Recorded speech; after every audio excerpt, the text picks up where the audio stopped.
Last month, I started my sermon by talking about my grandma. And this time, I'm going to start things off by talking about my dad. It's Father's Day today, so talking about him works out nicely that way. The topic of today's sermon, grief in the Gospels, is not specific to fathers, but I mentioned my dad because he has lost both of his parents in the past roughly 2 years. My grandpa passed away 2 years ago this February, and then my grandma, who I mentioned in my previous sermon, passed away this past April. And I've witnessed my dad's response to these losses, and I believe several aspects of how he has grieved will be relevant to us today. So I'll bring them up a few times along the way as an example of what grieving can look like. So when people think about grief, these are, I'd say, a few common questions that can come up. Right? One is, what counts as grief? Right? Does someone need to die for it to count as grief? What if the person who died wasn't a family member? What if the person hasn't died yet, but they're not well, and that makes me sad? What if I experienced a loss that feels like grief, but wasn't a death? Does that count? Another question that comes up is, when is grief good or bad? Is there a maximum amount of time that I should be grieving for? Is there a minimum amount of time that I should be grieving for? Is it wrong if I'm not crying all the time? Is it wrong if I am crying all the time? Right? At what point should I be concerned about how someone is responding to a loss? And then, of course, how should we respond to grief? How should I grieve well when I encounter a loss? And how should I respond to others who are going through a loss? So I work as a therapist in my day job, and I'll draw from some of that training to provide initial responses to those questions. I've titled this section, "Don't Put Grief in a Box," because I'd say a common mistake people make is being too rigid in their expectations around what grief should look like. We'll then turn our attention to a few examples from the Gospels so we can see some ways Jesus interacted with grief. First up will be the death of Lazarus and how Jesus responds to that. Next will be the anticipatory grief Jesus experienced in the Garden of Gethsemane. Then we will see how Judas responded to the disenfranchised grief of betraying Jesus. And then Peter will provide a contrasting example of grief that is acknowledged and restored by Jesus. Finally, we'll see what some key lessons are that we can learn from all this.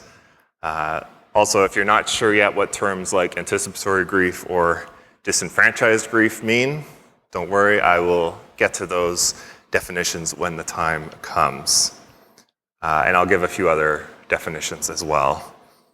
To start with, I'll define grief itself. To put it very simply, grief is the response to an important loss. What's considered an important loss? Well, the most typical example that comes to mind is the death of a loved one. Right? This loved one could be the death of a parent, a child, a sibling, a spouse, another family member, a friend, a romantic partner, a mentor, someone you mentored, someone you worked together with, a pet, or someone else who was family, even if they weren't biologically related to you. You don't even need to have a good relationship with this loved one to feel grieved by their death. Right? Their death could bring up all sorts of emotions for you, which could include sadness, anger, confusion, guilt, shame, or appreciation. The point is they are gone, and your grief is a response to that. There are also other forms of loss that don't include death. Right? One of these is the ending of a relationship. Right? Examples of relationships ending could include divorce, romantic breakup, losing a friend, losing people you enjoyed working with, or family estrangement. Right? Each of these can be incredibly painful and can include a mix of emotions, similar to the list I mentioned a moment ago. And these losses can often be considered a form of death, even if it's not a biological death. Something else people can grieve is the loss of personal capacity in some way. This could include losing a job, a change or lack of change in immigrant status, chronic illness, a lasting injury, increased limitations that come from aging, not being able to have kids, or another personal dream that now seems unlikely to ever happen. Similarly, another loss people can grieve is leaving the past behind in some way. This could include moving to another country, city, school, or other geographic location. It can also include kids moving out of their parents' homes, which can be hard for both the parents and for the kids. It can even include moving into a new stage of life, such as marriage, having kids getting older, retirement, which may prompt you to miss aspects of your previous stage of life. Right? And grief can sometimes sneak up on you in some of these cases because you may not immediately recognize these as losses. And across all the different types of losses I've mentioned, a lot of these can go unacknowledged, either by ourselves or by the people around us, which can add to the pain we experience. Speaking of pain, another way of describing grief is like a wound that needs healing, right? Different wounds require different things for healing. Some just need a Band-Aid, while others may require a trip to the hospital. If you have a headache, then maybe some medication will help, or maybe you just need to take it a little slower for a bit. All right, if you've fallen and broken your arm, nobody expects you to just be okay and fix it on your own. Right? The point is, when people experience a loss, there is emotional pain that comes with that. They likely need some time to heal and likely benefit from receiving support from others. So we see that grief is not narrowly defined to a certain type of loss. There are also several other ways we shouldn't narrowly define grief. Right? Have you heard of the 5 stages of grief? Well, it's wrong. It's not entirely wrong. People who are grieving do experience denial, anger, bargaining, depression, and acceptance. But the idea that these are the 5 experiences everyone has and they happen in a particular order is wrong. Right? Grief is a complicated, fluid, and disorganized process that contains a mix of emotions not adequately captured by a linear progression of 5 clear steps. Right? And it's also worth keeping in mind different people grieve in different ways. Right? Many people do cry more during times of grief, but not everyone does. Right? Some people may have different emotions rise to the surface, such as anger or guilt. And there can also be aspects of responding to a loss that are less emotionally driven and more task-driven. Right? For example, when my dad lost each of his parents, a dominant feeling for him in the initial days afterwards was stress. Right? This is because he had a funeral and memorial service to help arrange, flight tickets to book, work to wrap up before traveling, financial assets to distribute, and whatever other details I'm forgetting. Right? But sure enough, other emotions came up for him too. Right? As he gave my grandma's eulogy at the memorial service and expressed appreciation for who she was as a person, he started to tear up, which caused several of us to start tearing up as well. And in addition to different people grieving in different ways, they also need different things at different times. Right? So for example, saying, "I'm sorry for your loss," that's a way of acknowledging someone's loss. Right? However, I can tell you from personal experience that the phrase, "I'm sorry for your loss," can feel a bit cliche to be on the receiving end of. So I would encourage you, if you are able, to find more distinct ways of acknowledging someone's loss. Right? Something as simple as, I'm sorry to hear that. I appreciate you letting me know. Something like that could work. Yeah, and people who are grieving can also benefit from tangible offers of help, such as bringing meals to their place, right? And it may be worth extending this offer before that person reaches out to you, as they may not be in a good position to make the effort of requesting help, right?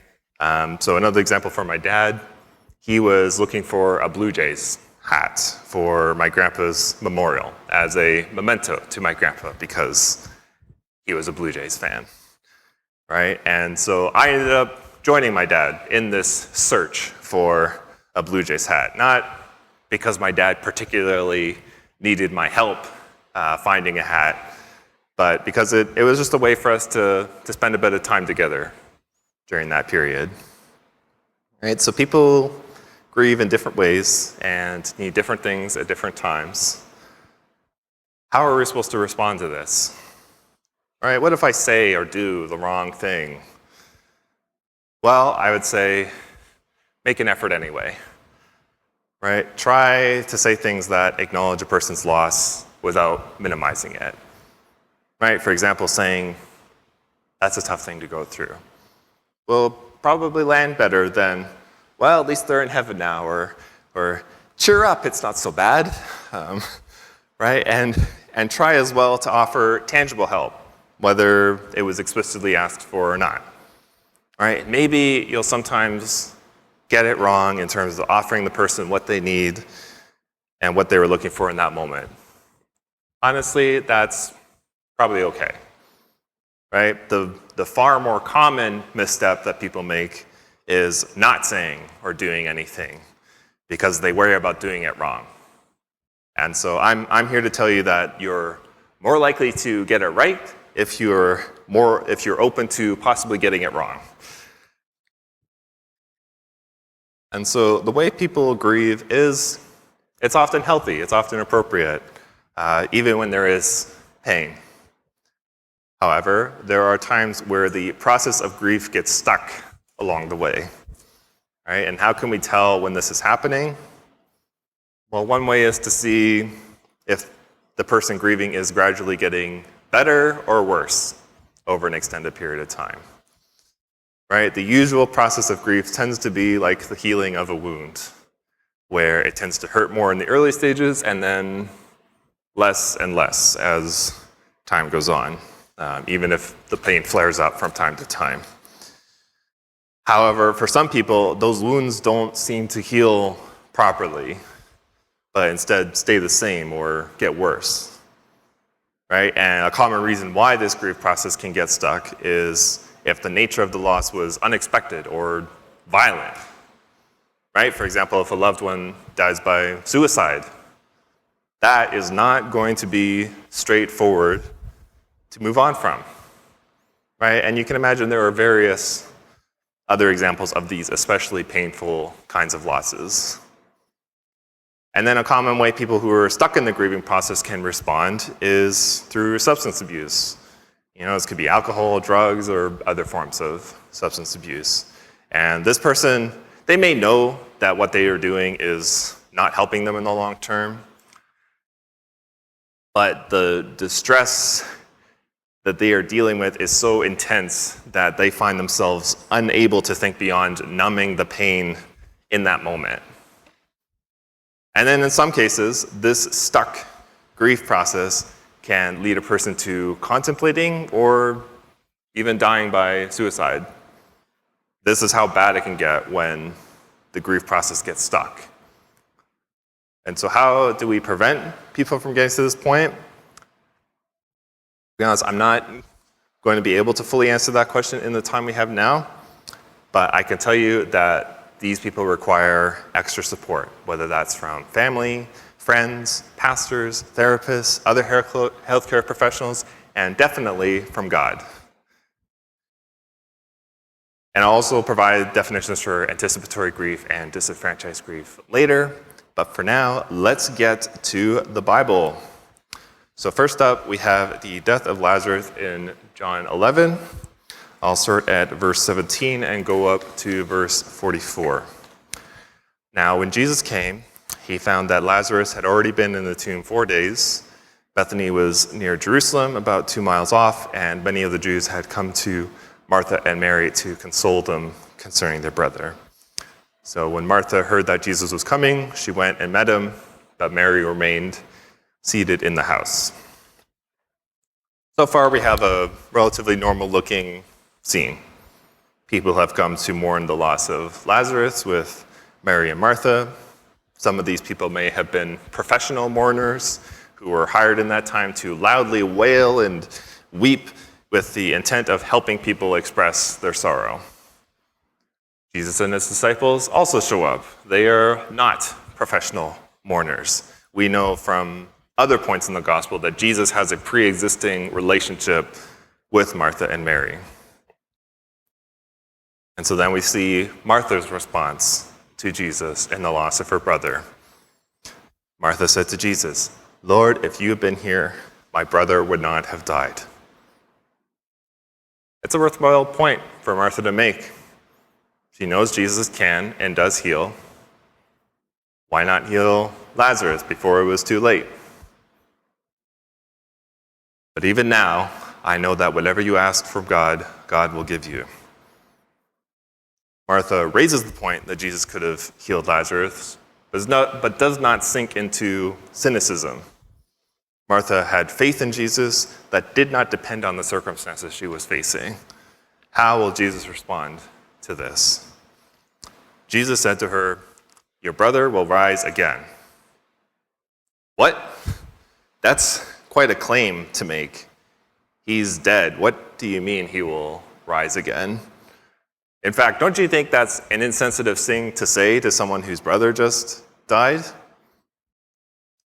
But Martha says to him, "I know that he will rise again in the resurrection on the last day." All right, Martha responds with more faith, though she's not immediately grasping what Jesus is getting at. And this idea of resurrection on the last day was a common Jewish belief asserted by the Pharisees, and Martha had faith enough to assert this much. Jesus isn't finished. Jesus said to her, "I am the resurrection and the life. Whoever believes in me, though he die, yet shall he live. And everyone who lives and believes in me shall never die. Do you believe this?" Jesus asserts that this resurrection on the last day isn't some far-off event. He's it. He will be the source of resurrection. Is Martha able to believe this? She said to him, "Yes, Lord, I believe that you are the Christ, the Son of God, who is coming into the world." Not only is Martha able to believe what Jesus has said, but also proclaims Jesus as the Christ, the Son of God, the one who came into the world for us. Martha's faith is remarkable, especially in the midst of grief. But I think even in Martha's faithfulness, she still doesn't fully grasp what Jesus is about to do. Before we get to that, though, we see Jesus respond to Mary in her grief. Now, when Mary came to where Jesus was and saw him, she fell at his feet, saying to him, "Lord, if you had been here, my brother would not have died." Mary starts off with the identical phrase Martha started off with. "Lord, if you had been here, my brother would not have died." But this moment feels different. She falls at his feet, suggesting a difference in how Mary approaches Jesus compared to Martha. When Jesus saw her weeping, and the Jews who had come with her also weeping, he was deeply moved in his spirit and greatly troubled. Jesus responds differently to Mary than he does to Martha. With Martha, her and Jesus each proclaimed theological truths. Here we see something much simpler: empathy, compassion. Mary is deeply sad, and seeing her sad makes Jesus feel sad too. Right? I mentioned earlier that when my dad started tearing up at giving my grandma's eulogy, several of us started tearing up too. And I can tell you that for me, this was due to a combination of feeling the same appreciation for my grandma as my dad did, but also simply feeling moved by my dad's emotion. All right, so we see Jesus' empathy, but there's also a bit of a question mark here too. All right, why was Jesus so troubled? Right, he just finished telling Martha, he is the resurrection and the life. It seems that in addition to seeing Mary weeping, something else may be troubling him. And so one way of interpreting this is Jesus may have had a few additional things on his mind, right? Perhaps he was thinking about how he himself was going to suffer and die soon. Perhaps he saw the weeping of the Jews and could tell they would soon call for his death. Right? Maybe he could even foresee that what he was about to do with Lazarus would be enough to provoke these people to seek his death. Now, this particular interpretation has some evidence toward being a plausible explanation, but I wouldn't say it's definitive, so just hold it loosely. But what does come through clearly, though, is Jesus' empathy for Mary in that moment. We'll see more of that in the next two verses. All right, and he said, "Where have you laid him?" They said to him, "Lord, come and see." Jesus wept. Jesus wept. This verse is famous, not only because it's so short, 2 words, but because it concisely just shows Jesus' humanity. All right, I mentioned earlier there would likely have been professional mourners present at this time. What Jesus is doing is different. Right? Jesus is not performing mourning here. Instead, we simply have a tender moment with Jesus observed by those who are present.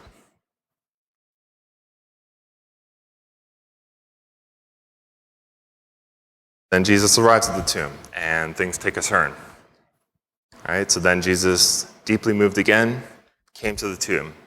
It was a cave, and a stone lay against it. Jesus said, "Take away the stone." What? Take away the stone? That doesn't seem like a good idea. And this is basically what Martha says here. Martha, the sister of the dead man, said to him, "Lord, by this time there will be an odor, for he has been dead 4 days." Yeah, that makes sense, Martha. Like, we also don't dig up grave sites 4 days after the body's been buried for similar reasons. But it seems like Jesus is up to something here. Right? Jesus said to her, "Did I not tell you that if you believed, you would see the glory of God?" Martha has demonstrated a lot of faithfulness in her earlier conversation with Jesus. But she would not have expected Jesus to take it this far. Here is her next test of faith. So they took away the stone. Martha and Mary believed in Jesus, and their faith shows up in actions like this. Jesus has more to say. And Jesus lifted up his eyes and said, "Father, I thank you that you have heard me. I knew that you always hear me, but I said this on account of the people standing around, that they may believe that you sent me." Right? Jesus sets the scene with a public prayer that makes it very clear what, or rather who, the source of the upcoming miracle will be. When he had said these things, he cried out with a loud voice, "Lazarus, come out!" And the man who had died came out, his hands and feet bound with linen strips, and his face wrapped with a cloth. Jesus said to them, "Unbind him and let him go." So we have the miracle. A man who had been dead 4 days, walking out of his own tomb. This was a particularly big and a particularly public miracle that could not go ignored. What should we learn from this story? I'd say a key thing to take away is that Jesus knows us and knows what we need in the midst of grief. All right, some people, like Martha, benefit from the theological truths that Jesus provides. Others, like Mary, receive genuine empathy from Jesus that comes from a place of genuine care. Jesus knows us and knows what we need. Next up, we have the anticipatory grief in the Garden of Gethsemane. And as promised, here is a definition of anticipatory grief, which is what we encounter when we are responding to the anticipation of loss rather than simply the loss itself, right? So for example, if someone has a terminal illness, they and the people around them will begin the grieving process as soon as they receive news of the illness. Right? And similarly, a significant part of what makes dementia painful is the ongoing mental deterioration of the person affected by it. Another example related to the loss of relationships is if a relationship hasn't ended yet, but has deteriorated to the point where the people start to grieve what has already been lost, as well as the upcoming likely end to the relationship.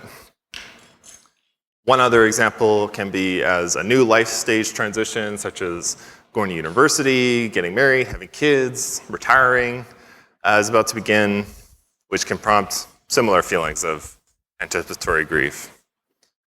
So my family dealt with anticipatory grief as the health of each of my dad's parents deteriorated. And we could see they no longer possessed much of their former capacity, right? We could no longer have extended conversations with them or play games with them or go through Bible stories with them or do much of what we used to do with them, right? And so it felt a bit strange when they did pass because while we do miss them, we are also comforted knowing they are now in heaven together, no longer suffering. Right? And anticipatory grief can feel a bit strange in that way. All right, so let's see if we can spot anticipatory grief in Jesus' life during this particularly emotionally raw moment here. And they went to a place called Gethsemane, and Jesus said to his disciples, "Sit here while I pray." And he took with him Peter and James and John and began to be greatly distressed and troubled. And he said to them, "My soul is very sorrowful, even to death. Remain here and watch." Right? Those words, greatly troubled, which we saw when Jesus was with Mary, pops up again here. Right? In this case, though, it much more clearly connects to Jesus knowing what he was about to experience. Right? And we see Jesus seeking support from his disciples in a moment where he could really use it. But ultimately, what he was about to face, he would have to face alone. And going a little further, he fell on the ground and prayed that, if it were possible, the hour might pass from him. And he said, "Abba, Father, all things are possible for you. Remove this cup from me. Yet not what I will, but what you will." Jesus is grieving in anticipation of the upcoming loss. He's about to suffer physically, but he is also about to suffer spiritually. Right? And we can't ever fully know what Jesus experienced, taking all our sin upon him. Yet it seems to be enough for Jesus to ask, "Is there any other way?" However, Jesus, while human, does not succumb to the human desire for a different path. He will do what the Father wills, no matter what. So what do we learn from this? How does this relate to our own experiences of grief? Well, I would say there's two sides to this. All right? One is we can fully acknowledge the depths of our pain before God, and God cares. The other side is we may still be called to move in a particular direction toward God's will. Right? Maybe for that family member with dementia, God's will look like continuing to love and honor them and persevering through the effort required to do that. Right? Maybe for the deteriorating relationship, the best thing you could do is seek God's guidance to determine whether the situation calls for repairing the relationship, going your separate ways, or something else. Right? Or perhaps as you head toward a new stage of life and find yourself grieving what will be left behind, God's calling you to continue moving toward that new stage rather than letting fear keep you stuck. We can acknowledge the pain, but also continue moving toward God's will. Now we turn to the disenfranchised grief in Jesus' betrayal of Jesus.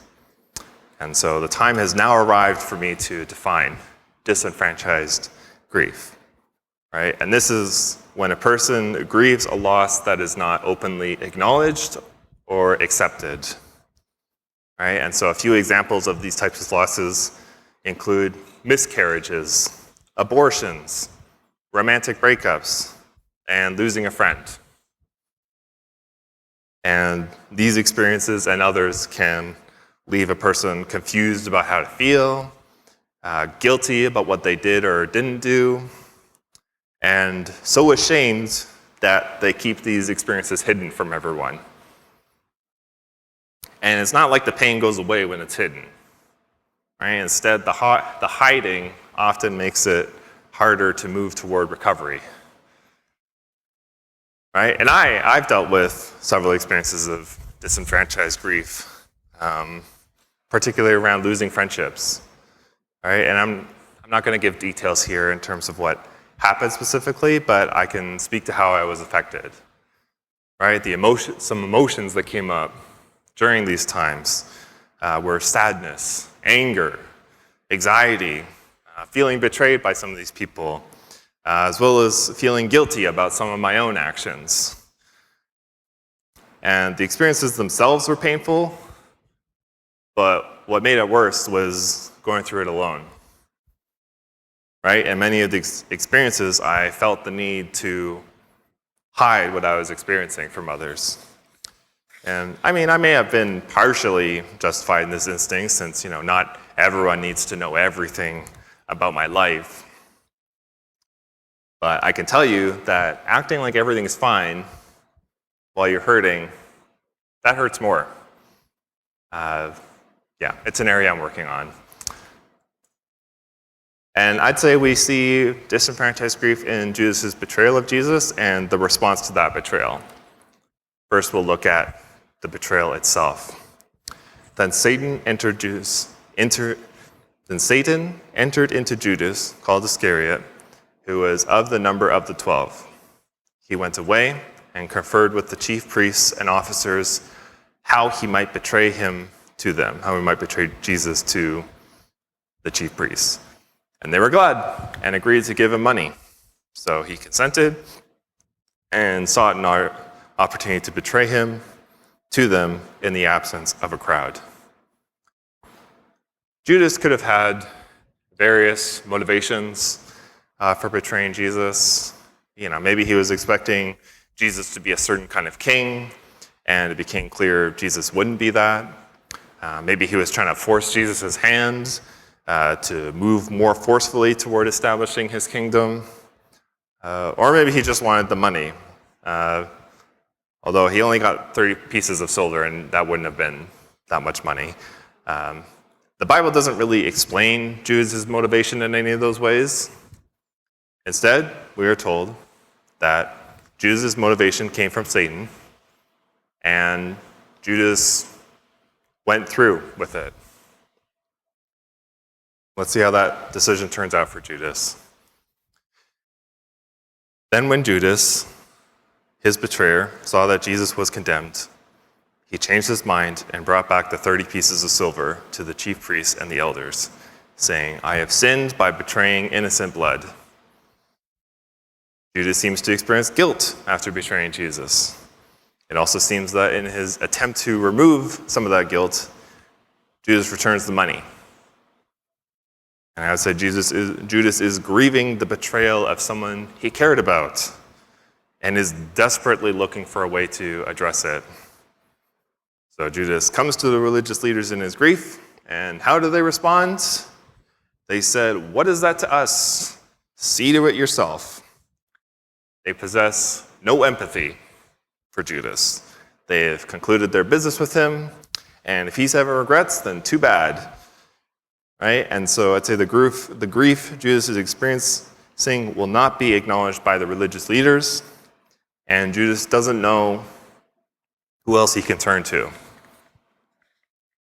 And so that's the part that makes his experience disenfranchised. What will he do next in this fragile state? And throwing down the pieces of silver into the temple, he departed, and he went and hanged himself. Judas couldn't live with the guilt, so he didn't. What he did was evil, but at the same time, this is also just really sad. And unfortunately, other people who encounter disenfranchised grief without support from others and without Jesus can end up with a similar fate. Note what I'm not saying here. I am not saying that people who experience disenfranchised grief betrayed Jesus like Judas did. Instead, what I'm saying is people can experience a similar type of guilt, possibly for things they did, possibly not for things they did. And if they don't go to Jesus with that, it will be too hard for them to move on by themselves. To put it more simply, grieving without Jesus can be deadly. We'll now turn to Peter, whose life turned out differently from Judas's. We'll start by looking at Peter's denial of Jesus, which bears similarity to Judas's betrayal. Then they seized him and led him away, bringing him to the high priest's house, and Peter was following Jesus at a distance. And when they had kindled a fire in the middle of the courtyard and sat down together, Peter sat down among them. Then a servant girl, seeing him as he sat in the light and looking closely at him, said, "This man was also with them." Jesus is in the process of being led to his death, and Peter is trying to stay in proximity of Jesus. But he also doesn't want to get identified as associated with Jesus in this moment and is just trying to blend in. However, the servant girl puts him to the test by stating he was also with Jesus. What will Peter do? Unfortunately, Peter decides that going undetected is more important in that moment than sticking by Jesus' side. And once he gets going down that path, it snowballs quickly. But Peter denied it, saying, "Woman, I do not know him." And a little later, someone else saw him and said, "You were also one of them." But Peter said, "Man, I am not." And after an interval of about an hour, still another insisted, saying, "Certainly this man also was with them, for he too is a Galilean." But Peter said, "Man, I do not know what you are talking about." And immediately, while he was still speaking, the rooster crowed. Peter had time to correct his mistake if he wanted to, but he didn't want to. Instead, he made a series of decisions he would soon deeply regret. And the Lord turned and looked at Peter, and Peter remembered the saying of the Lord, how he had said to him, "Before the rooster crows today, you will deny me 3 times." And Peter went out and wept bitterly. Peter had spent years with Jesus, following him wherever he went, earnestly trying to engage with Jesus' teaching and showing love to one another. Jesus is now in a moment in his life where he could really use a friend. And instead, in a moment of fear, Peter repeatedly states they don't know each other. Similar to Jesus, Peter would be experiencing guilt and grief in this moment. So why does Peter not end up like Judas? The difference is Jesus reconciles with Peter. Right? I'm skipping a large chunk of the story in John 21, so my apologies if some details are missing. But basically, this occurs after Jesus' resurrection, and Jesus shows up in dramatic fashion by giving Peter and some of the other disciples a miraculous catch of fish. And then here is the crucial point of the conversation between Jesus and Peter. When they had finished breakfast, Jesus said to Simon Peter, "Simon, son of John, do you love me more than these?" He said to him, "Yes, Lord, you know that I love you." He said to him, "Feed my lambs." He said to him a second time, "Simon, son of John, do you love me?" He said to him, "Yes, Lord, you know that I love you." He said to him, "Tend my sheep." He said to him the third time, "Simon, son of John, do you love me?" Peter was grieved because he said to him the third time, "Do you love me?" And he said to him, "Lord, you know everything. You know that I love you." Jesus said to him, "Feed my sheep." Jesus goes on in the next two verses to describe the cost of following Jesus. But look at how Jesus meets Peter exactly where he's at here. 3 times, Peter had denied Jesus. 3 times, Peter will now state his love for Jesus. Peter was ready to have his status as the rock on which Jesus will build his church taken away. Instead, Jesus repeatedly states Peter will feed his sheep. Peter will continue the shepherding work Jesus has been doing with his church. And so what do we learn here? What is the difference between Peter and Judas? It's Jesus. Peter is restored by Jesus. Judas is not. If you are experiencing guilt, bring it to Jesus. If you are experiencing grief, bring it to Jesus. If you are experiencing pain, bring your pain to Jesus. Okay, one more look at the lessons learned today. First, Jesus knows us and knows what we need. Second, we can acknowledge the pain, but also continue moving toward God's will. Third, grieving without Jesus can be deadly. So what do we do instead? Bring your pain to Jesus. So I'm going to pray now to wrap up, and I can invite the worship team to come back up. So Lord Jesus, I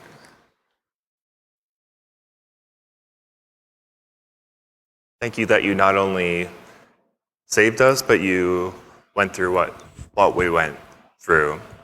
Grief is not a foreign experience to you. Pain is not a foreign experience to you. The complexity of life is not foreign to you, Jesus. You know exactly what we go through, and you care so much.